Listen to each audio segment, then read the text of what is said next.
Title: साहसी चिड़िया। दूर कहीं गांव में एक कबूतर रहता था जिसका नाम टूटू था। टूटू कबूतर नारियल पानी बेचकर अपने परिवार का खर्च चलाया करता था। वह सुबह सुबह नारियल पानी बेचने के लिए अपने घर से निकल जाया करता था। टूटू कबूतर: नारियल पानी ले लो, नारियल पानी ले लो, ठंडे ठंडे नारियल पानी ले लो। गुनगुन चिड़िया: अरे ओ नारियल पानी वाले, जरा इधर आना। टूटू कबूतर: अभी आ रहा हूँ बहन जी। कबूतर नारियल पानी लेकर गुनगुन चिड़िया के पास जाता है। ये लो बहन नारियल पानी। इस तरह कबूतर घूम घूम कर पूरा दिन नारियल पानी बेचा करता था। टूटू कबूतर शाम को अपने घर आता है और अपनी पत्नी मुनमुन से कहता है। टूटू कबूतर: ये लो आज की कमाई, इसमें से आधा पैसा तू अलग रख दे, मोनी बिटिया की पढ़ाई में काम आएगा। मुनमुन: मुनमुन: मैं कहती हूँ जी, थोड़ा अपने ऊपर भी ध्यान दिया करो, आजकल तुम्हारी तबीयत बिल्कुल भी ठीक नहीं रहती।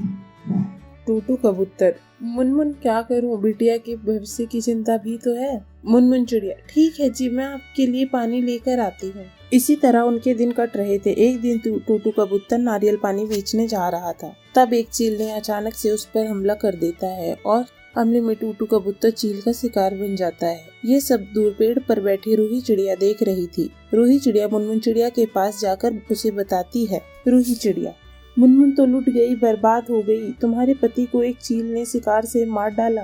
मुनमुन चिड़िया रोने लगती है। मुनमुन चिड़िया: ये तुम क्या कह रही हो रूही चिड़िया, और उस चील की मेरे पति से क्या दुश्मनी थी भला।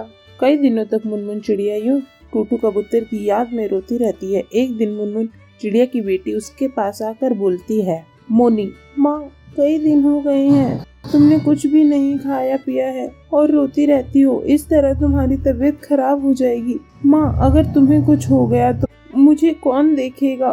तुम मेरे लिए थोड़ा सा खा लो माँ, प्लीज माँ, थोड़ा खा लो। अपने दिल पर पत्थर रखकर मुनमुन चिड़िया फिर से अपनी जिंदगी की शुरुआत करती है। मुनमुन चिड़िया: मोनी बेटा, मैं नारियल पानी बेचने जा रही हूँ, तुम घर का ध्यान रखना। मोनी: माँ, मैं तुम्हें अकेले नहीं जाने दूंगी, मैं भी तुम्हारे साथ चलती हूँ। मुनमुन: नहीं नहीं बेटा, तुम घर पर रहो और घर की देखभाल करो, मैं जल्दी आ जाऊंगी।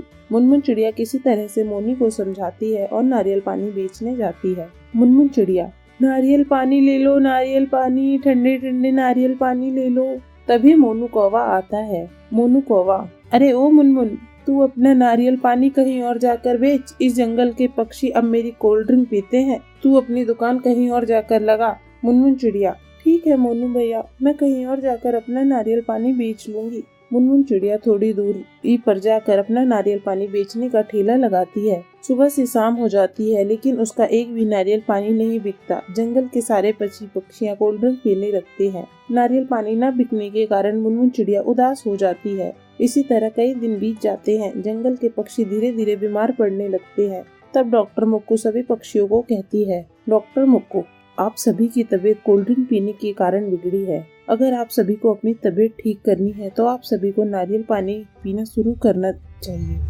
कवि: डॉक्टर साहब, हम आज से ही नारियल पानी पीना शुरू कर देंगे। सभी पक्षी मिलकर मुनमुन चिड़िया के ठेले पे जाते हैं। मुनमुन चिड़िया अपने ठेले पर उदास बैठी थी। कौवा काका: मुनमुन, हम तुम्हारे ठेले पर नारियल पानी पीने आए हैं। आज से हमने कोल्ड ड्रिंक पीना छोड़ दिया है, क्या तुम हमें नारियल पानी पिलाओगी? मुनमुन चिड़िया: हाँ हाँ काका, मैं अभी आप सबके लिए नारियल पानी देती हूँ। मुनमुन चिड़िया खुशी खुशी सभी को नारियल पानी पिलाने लगती है और अब मन चिड़िया नारियल पानी बेचकर बहुत ही पैसे कमाने लगती है और अपनी बेटी के साथ खुशी खुशी अपनी जिंदगी बिताने लगती है। टाइटल: मटका घर। एक घर में चुनचुनी चिड़िया अपने पति मोलू कबूतर के साथ रहती थी। गर्मियों के दिन शुरू हो गए थे। एक दिन चुनमुनी चिड़िया 2 अंडे देती है। दोनों पति पत्नी अंडों की बहुत ही सावधानी से देखभाल करते हैं। ऐसे में चुनमुनी चिड़िया मोलू कबूतर से कहती है। चुनमुनी चिड़िया: सुनते हो जी, गर्मी जब धीरे धीरे बढ़ रही है, हमने तो इतने दिनों में जैसे तैसे इस घोंसले में इतना समय गुजार लिया, लेकिन अब वो हमारे बच्चे इन अंडे से कुछ दिनों में बाहर आ जाएंगे। इस गर्मी को मेरे छोटे छोटे बच्चे कैसे सहेंगे? बच्चों को गर्मी ना सताए, इसलिए हमें अभी से कुछ उपाय करना चाहिए। मोलू कबूतर: तुम ठीक कह रही हो चुनमुनी, इस बार गर्मी कुछ ज्यादा ही पड़ रही है, लेकिन कुछ समझ नहीं आ रहा इस गर्मी से बचने के लिए क्या करूं। खैर, तुम चिंता मत करो, मैं कुछ न कुछ उपाय सोचता हूँ, तुम भी सोचो, शायद हम लोगों के दिमाग में कुछ न कुछ आइडिया आ जाए। इस तरह दोनों अपने बच्चों को लेकर परेशान थे। वह अपने बच्चों को जरा भी तकलीफ नहीं देना चाहते थे। इस तरह कुछ दिन गुजर जाते हैं। एक दिन चिड़िया के बच्चे अंडे से बाहर आ जाते हैं। चिड़िया अपने प्यारे प्यारे बच्चों को देखकर खुश हो रही थी। चुनमुनी चिड़िया, देखो जी, अपने बच्चे कितने प्यारे हैं, किसी की नजर ना लगे इनको। इतना कहकर चिड़िया अपने बच्चों को प्यार करने लगती है। एक दिन जब मोलू कबूतर भोजन की तलाश में जा रहा था, तभी उसे एक तालाब दिखाई देता है। मोलू कबूतर, अरे वाह, यह कितनी ठंडी ठंडी हवा चल रही है। गर्मी का तो नामो निशान ही नहीं है। मैं आज ही चुनमुनी को जाकर यह बताता हूँ, फिर हम यहीं अपना घोंसला बनाकर अपने बच्चों के साथ रहेंगे। ये सोचकर मोलू कबूतर बहुत ही खुश हो रहा था और खुशी खुशी घर आकर यह सारी बात चुनमुनी चिड़िया को बताता है। उसकी बातें सुनकर चुनमुनी चिड़िया बहुत ही खुश हो जाती है। चुनमुनी चिड़िया, ठीक है जी, मैं कल ही आपके साथ जगह को देखने जाऊंगी। अगले दिन चिड़िया कबूतर के साथ उस तालाब पर जाती है। वह इधर उधर देख रही थी। चुनमुनी चिड़िया, आपने बिल्कुल ठीक कहा था जी, यहाँ तो बहुत ही ठंडक है। तभी चुनमुनी चिड़िया की नजर तालाब के पास पड़ी मिट्टी पर जाती है। वह खुशी से चिल्लाकर कहती है, चुनमुनी चिड़िया, ये देखो जी, यहाँ पर कितनी सारी मिट्टी पड़ी है। आपको पता है मिट्टी का घर कितना ठंडक देता है।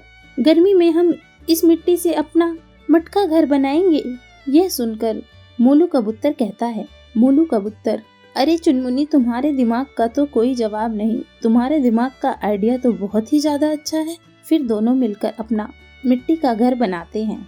घर बनाने के बाद दोनों अपने बच्चों के साथ तालाब के किनारे रहने लगते हैं। इधर जंगल के सभी पक्षी गर्मी में बहुत परेशान थे। एक दिन राजू कौवा तालाब पर पानी पीने जाता है। राजू कौवा, अरे ये क्या चुनमुनी चिड़िया, आपका मिट्टी का घर और आप यहाँ बड़े आराम से रह रही हैं।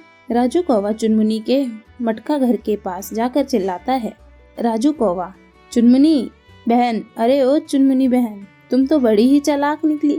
तुम यहाँ तालाब के किनारे मटका घर बनाकर रह रही हो और हम वहाँ गर्मी में जल रहे हैं। तुमने तो हम पक्षियों के साथ अच्छा नहीं किया। तुम मेरे लिए भी एक ऐसा ही मटका घर बना दो। अगर तुमने ऐसा नहीं किया तो मैं तुम्हारे इस मटके घर को तोड़ दूंगा। चुनमुनी चिड़िया, राजू भैया, यह आप कैसी बातें कर रही हैं? अगर तुम्हें यहाँ रहना है तो तुम भी अपना मटका घर बनाकर यहाँ रहो। तुम्हें किसने रोका है? तुमको तो पता है मेरे छोटे छोटे बच्चे हैं, मेरे पास इतना समय नहीं है कि मैं तुम्हारे लिए मटके का घर बनाऊं। राजू कौवा, तू कान खोलकर सुन ले चिड़िया, अगर तूने मेरा मटका घर नहीं बनाया ना तो इसका अंजाम तुझे भुगतने के लिए तैयार रहना। तुम्हें तो पता है कि मैं कितना खतरनाक हूँ। कोई भी अगर मेरे काम को करने से मना करता है तो मैं उसका नामो निशान मिटा देता हूँ। अभी तो मैं जा रहा हूँ, 2 दिन के बाद आऊँगा, उस समय मेरा मटका घर तैयार होना चाहिए। इतना कहकर राजू कौवा वहाँ से चला जाता है। चुनमुनी चिड़िया, क्या करूँ, कुछ समझ नहीं आ रहा। लगता है मुझे अब कालू कौवे का मटका घर बनाना ही पड़ेगा। चुनमुनी चिड़िया अब धीरे धीरे मिट्टी इकट्ठा करती है और राजू के लिए मटका घर बनाती है। 2 दिन बाद राजू कौवा जैसे ही आता है, राजू कौवा, क्यों री चुनमुनी, तूने मेरा मटका घर बना दिया? चुनमुनी चिड़िया, हाँ राजू भैया, वो देखो मैंने तुम्हारा मटका घर बना दिया। राजू कौवा अपने मटका घर में जाकर बहुत खुश हो जाता है। राजू कौवा, आहा, इस मटका घर में तो बहुत ही ठंडक है, अब तो मुझे गर्मी नहीं लगेगी। अगर मैंने चिड़िया को डराया नहीं होता तो यह मेरा मटका घर कभी नहीं बनाती। इस तरह राजू कौवा अपने मटके घर में रहने लगता है। जब जंगल की पक्षियों को यह बात पता चलती है तो वह भी अपना मटका घर बनाकर उसमें खुशी खुशी रहने लगते हैं। यह सब देखकर चिड़िया बहुत खुश हो जाती है और सभी पक्षियों के साथ मिलजुल कर खुशी खुशी रहने लगती है।